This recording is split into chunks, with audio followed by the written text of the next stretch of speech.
The barn door creaked like something alive.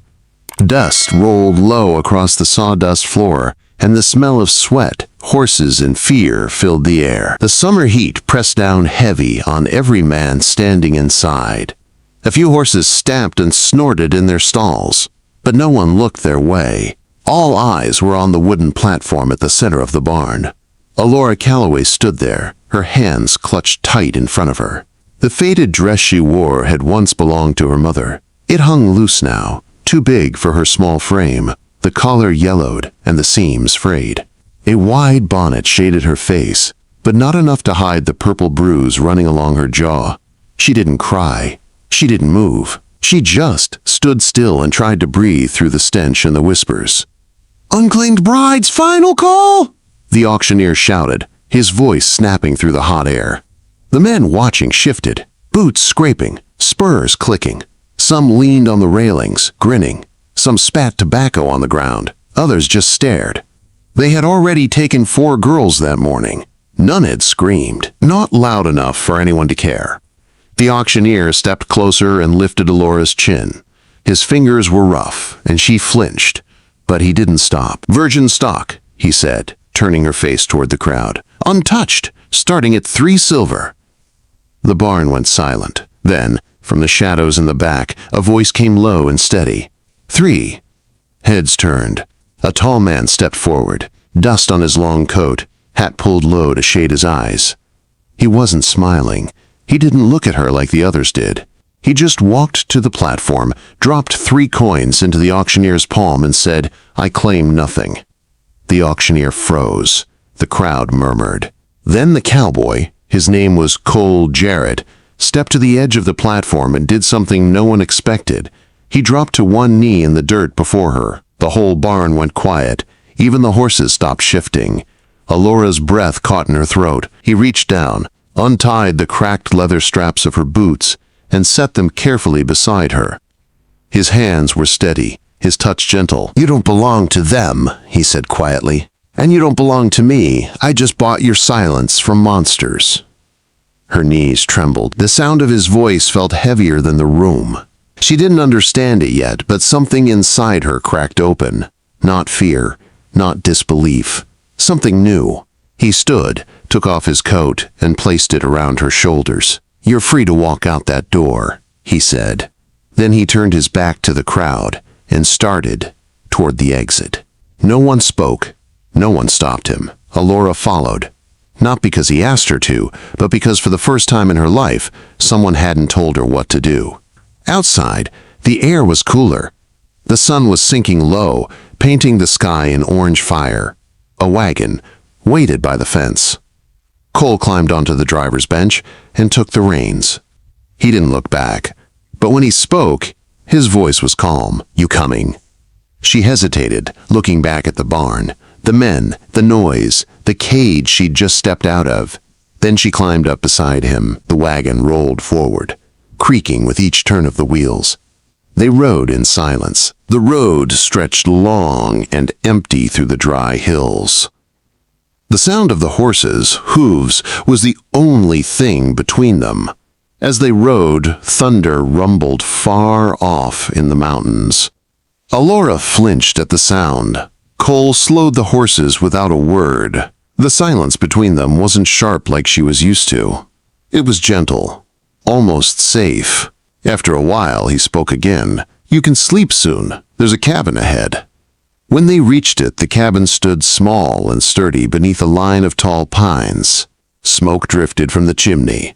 He stepped down, opened the door, and stood aside. "It's warm inside," he said. "You don't have to go in if you don't want to." She looked at him, then at the cabin. The smell of pine smoke reached her nose, soft and familiar. She stepped inside. The fire burned steady in the hearth. 2 plates sat on the table, waiting. He walked to a shelf, took down a kettle, and poured hot water into a tin cup. "There's a blanket on the chair," he said. "You can eat if you want, or rest." She didn't move at first. Her fingers clutched the coat around her shoulders. "What now?" she asked. "Now you breathe." She didn't trust it. The quiet, the kindness. She had lived her life surrounded by slammed doors, angry words, and men who only took. "Why did you bring me here?" she asked. "Because this is a place with no locks." She watched him sit at the table and break the bread in half. He didn't look at her. He didn't ask her for anything. Slowly, she stepped forward, took the spoon he offered, and sat down. The stew burned her tongue, but she didn't stop eating. It tasted like something real. "What's your name?" she asked. "Cole Jarrett," he said. "Allora." "Good name." When the fire burned low, he placed a second blanket near the hearth. "You can take the bed," he said. "I'll stay here."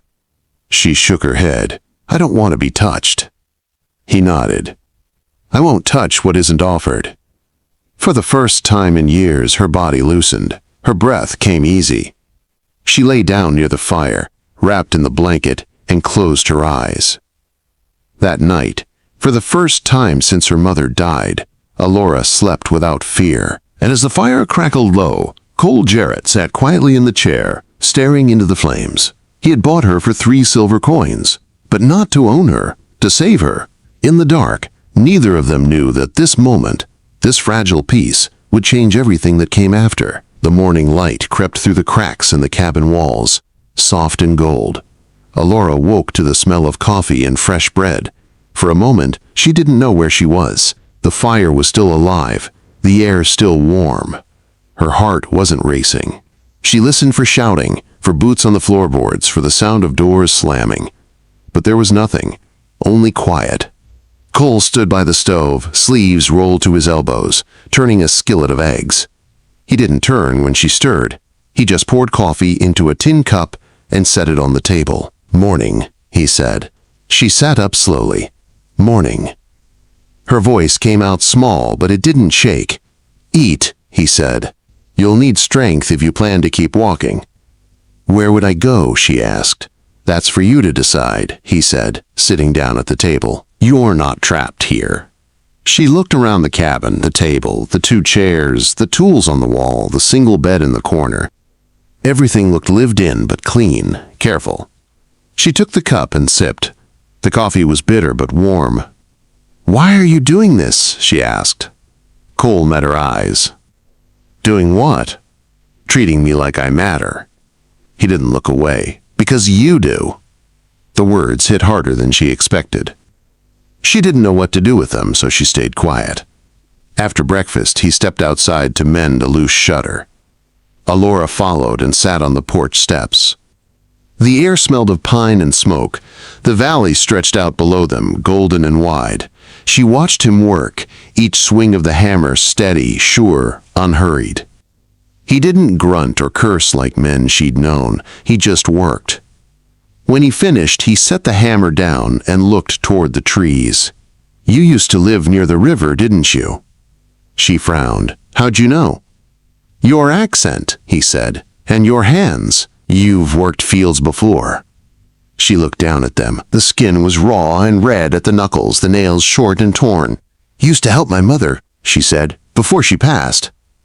He nodded. No questions, no pity. Just quiet understanding. Later that afternoon, he brought out a folded dress and set it on a chair. "It was my sister's," he said. "You can wear it if you want." "No rush."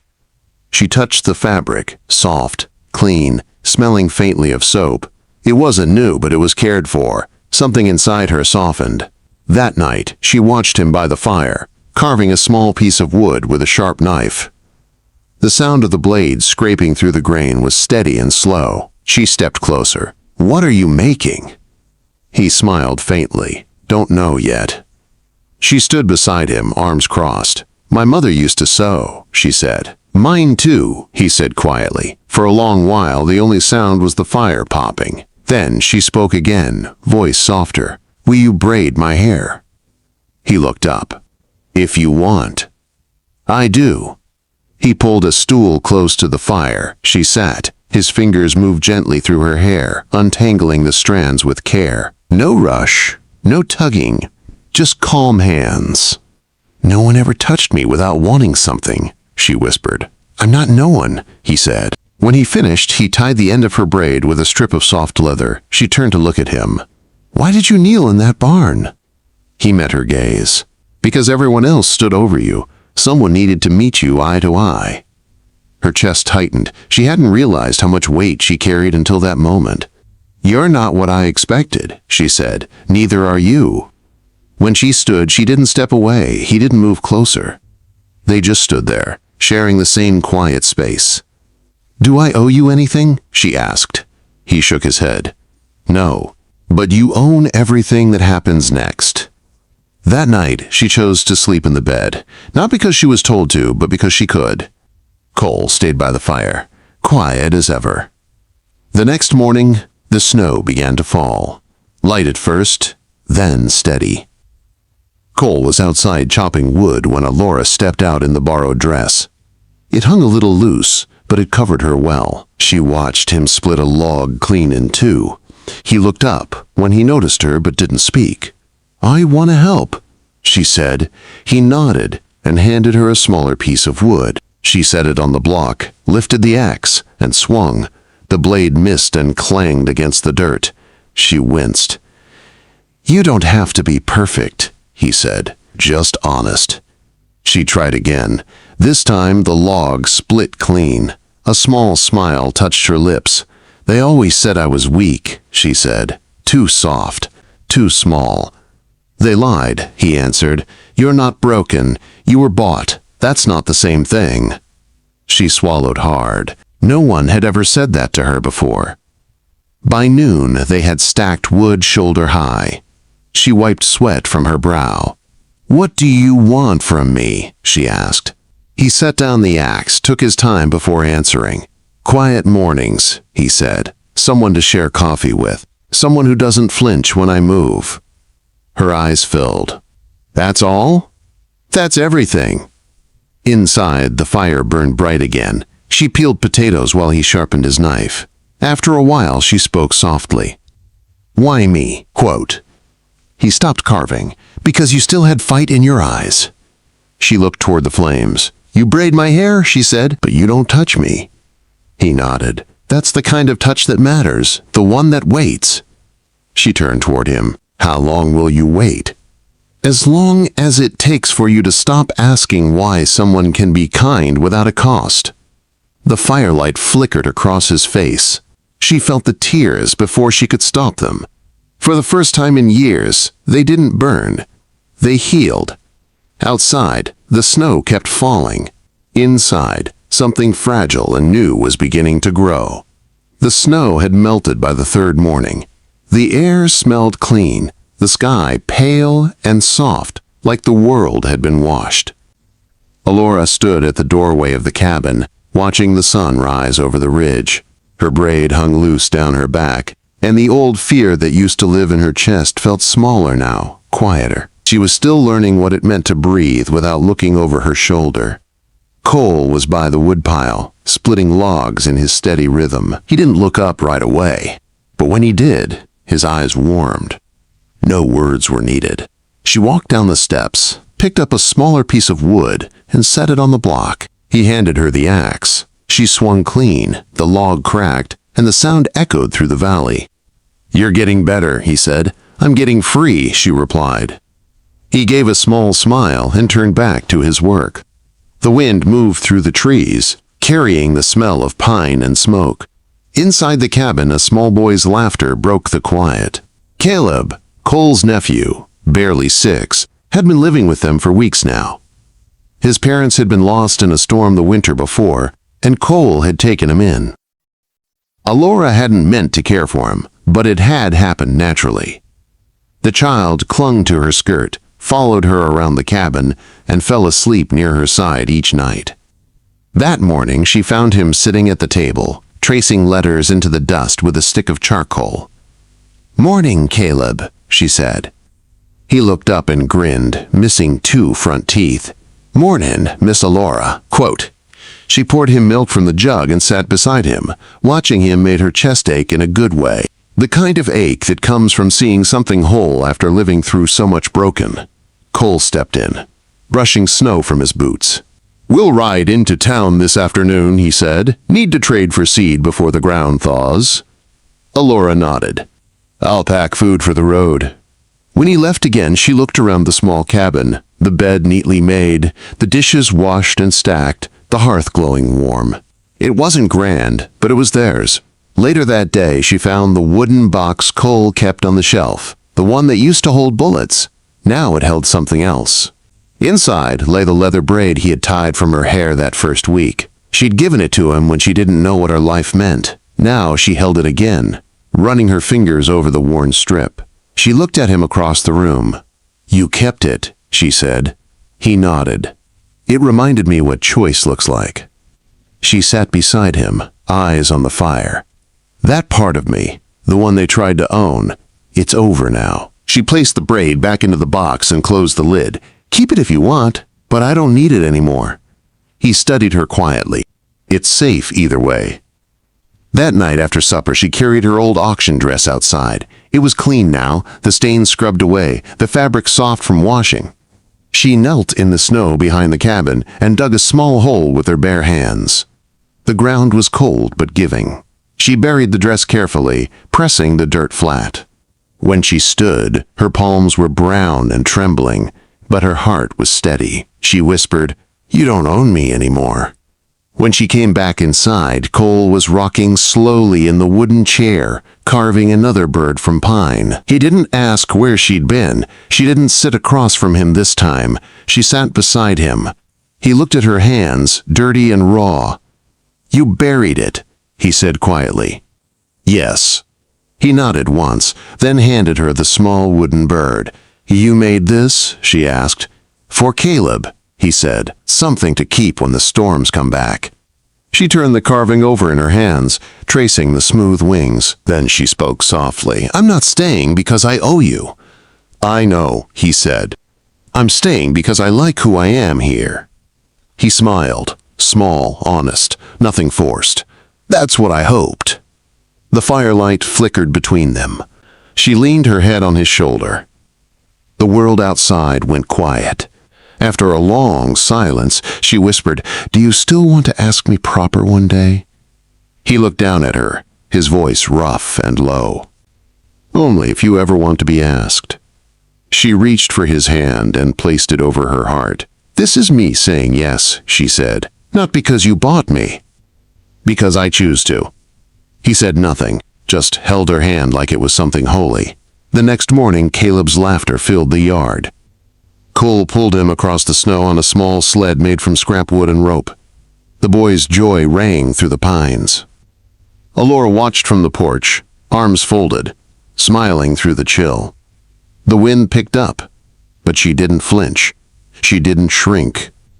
She stood tall, sunlight catching the edge of her braid. She was no longer the girl sold for 3 silver coins. No longer the frightened soul who waited for doors to slam. She was something new. Someone unclaimed, someone free, someone loved without price. Inside, the fire burned bright again. She stepped through the doorway, the warmth wrapping around her.